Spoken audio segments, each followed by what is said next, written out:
Il-qorti kriminali żiedet is-sentenza li ngħatat is-sena li għaddiet liż-żewġ periti li nstabu ħadja li kkawżaw il-mewt ta' Miriam Paċ. Paċ tilfet ħajjitha wara li r-residenza tagħha f'Santa Venera iġġarfet biha fiha f'Marzu tal-2020 kawża ta' xogħlijiet ta' kostruzzjoni li kienu qed isiru ħdejha.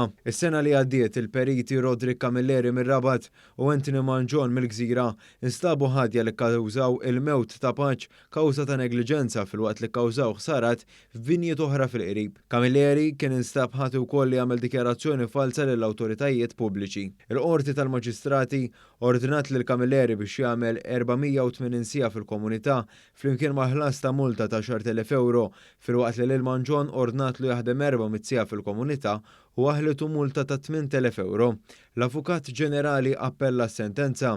F'deċiżjoni meħuda dalgħodu l-imħallef Aron Buġejja qabel ma l-appellu biddel id-deċiżjoni tal-pjena biex minn multa ta' 10,000 euro lil Camilleri din inbidlet għal sentejn ħabs sospiżi għal sentejn flimkien ma' 480 siegħa ta' xogħol fil-komunità.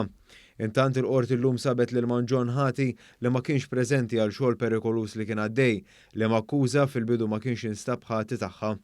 Minn multa ta' 8,000 euro din inbidlet għal sentenza ta' 15 il-xahar ħabs sospiżi għal sentejn. L-400 siegħa xogħol fil-komunità ġew ikkonfermati.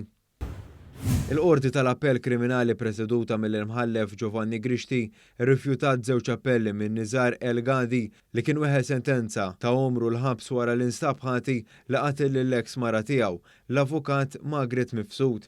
Mifsud kienet instabet mejta fil-karozza tagħha f'Baħar iċ-Ċaq fl-2012 wara li kienet għadha kif waslet min ikklama l-kollegi tagħha.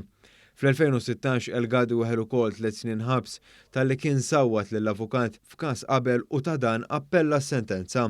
L-imħallef Grixti saħaq li s-sentenza kienet skont il-parametri tal-liġi u għalhekk ċaħat it-talba.